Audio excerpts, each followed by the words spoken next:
बिस्मिल्लाहिर्रहमानिर्रहीम। अस्सलाम वालेकुम। 5 नवंबर को अमेरिका में इंतखाबात होने वाले हैं। ना सिर्फ ये ट्रंप और कमला हैरिस के दरमियान में सदारती इंतखाबात हैं, बल्कि कांग्रेस जिसमें हाउस ऑफ रिप्रेजेंटेटिव और सेनेट शामिल हैं, उसमें इंतखाबात भी हैं। इन तीनों इंतखाबात के बाद ही ये पता चलेगा कि अमरीकी सियासत के ऊपर किसकी अक्सरियत है, डेमोक्रेट्स की या रिपब्लिकन्स की। अब सोचना यह है कि क्या पाकिस्तान के ऊपर अमेरिका की सियासत में ये जो बड़ी तब्दीली आने वाली है, इसका कोई असर होगा या नहीं होगा। डॉक्टर फारूक इस्लाम से हम सिर्फ और सिर्फ पाकिस्तान पर इसके इफेक्ट के बारे में बात करेंगे।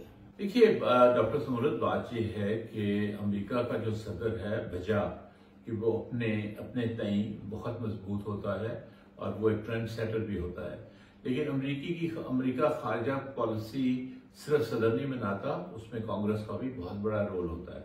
अब देखना यह है कि क्या सेनेट में रिपब्लिकन्स की मेजॉरिटी होती है, अक्सरियत, या कि डेमोक्रेट्स की। इसी तरह हाउस ऑफ रिप्रेजेंटेटिव में क्या हालात होते हैं।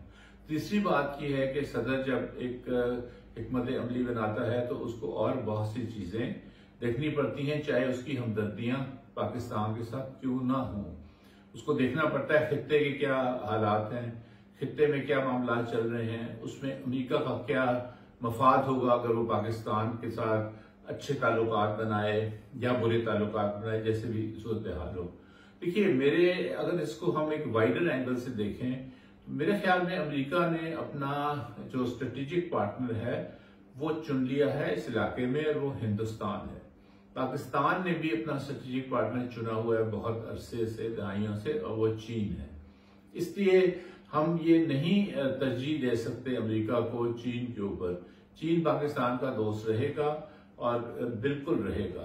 रही बात अमेरिका की, वो एक बहुत अहम मुल्क है, वो बड़ी ताकत है, तो इसका ये मतलब नहीं होता कि आप फिर उनसे ताल्लुकात जो हैं आपके बिगाड़ आ जाएगा अगर चीन के साथ अच्छे ताल्लुकात होंगे। एक बैलेंस सा रखना होगा जिसमें ज्यादा रिलायंस चीन के ऊपर होगी। दूसरा, मैं जल्दी से बात कह दूं कि अमेरिका का जो इंटरेस्ट है या उनके जो मफादात हैं इस इलाके में, वो सिर्फ अफगानिस्तान के साथ जुड़े हुए। माजी में अगर देखें, कोल्ड वॉर को आप छोड़ दें, वो एक और कहानी है। 2 मरतबा अमेरिका इस खत्ते में आया, दोनों दफा अफगानिस्तान की वजह से आया, और जब अफगानिस्तान का मसला खत्म हो गया तो वो यहां से गायब हो गया, जिसकी हमने बहुत शिकायत भी की। तो इसलिए मेरा अपना जाती ख्याल है कि कोई भी सदारती उम्मीदवार जो दोनों में से कोई भी अगर सदर बन जाए तो ताल्लुकात में इतनी तब्दीली नहीं आएगी जब तक हमने अपने मामलात सही नहीं किए।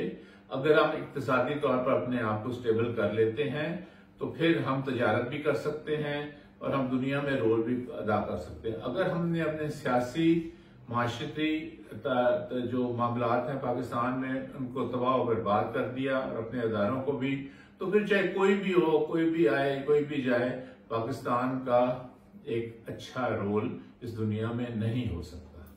डॉक्टर फारूक इस्लाम, आपने बहुत जबरदस्त बात की है, लेकिन मुझे आपसे एक सवाल पूछना था कि पाकिस्तान का जो मीडिया है वो इस बात को हाईलाइट ही नहीं कर रहा कि किस तरीके से हम कहते तो हैं कि हम एक एशियन सोसाइटी है, हम पेट्रियार्कल सोसाइटी है, यहाँ पर बड़े ऑफिस पे खवातीन का पहुंचना और मुंतखब होना बड़ा मुश्किल है, लेकिन हमारे यहाँ तो प्राइम मिनिस्टर एक खातून रह चुकी ही है।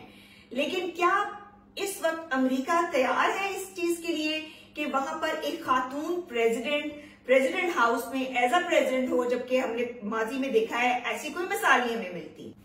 देखिए डॉक्टर समूरत, ये जो इंतखाबात हैं सदारती, अगर हम सिर्फ उसकी बात करें तो ये हमें पता चल जाएगा जब नताइज आएंगे कि क्या अमरीकी जहनी तौर पर तैयार हैं कि वे खातून को अपना सदर देख सकें। ऊपर से तो पोल्स जो भी कहते हैं, ऊपर से तो ये कहेंगे अपने आप को बताने के लिए कि हम बहुत लिबरल हैं और हम जेंडर के हिसाब से नहीं सोचते, लेकिन अंदर जब वे जाके वोट देंगे पर्दे के पीछे, या वोट दे चुके हैं, बेशुमार वोट दे भी चुके हैं अर्ली पोलिंग में, तो उन्होंने अपने जहन में क्या ये बिठाया हुआ है खातून को, तो इसका नतीजा हमें पता चल जाएगा जबकि नताइज उसके आएंगे।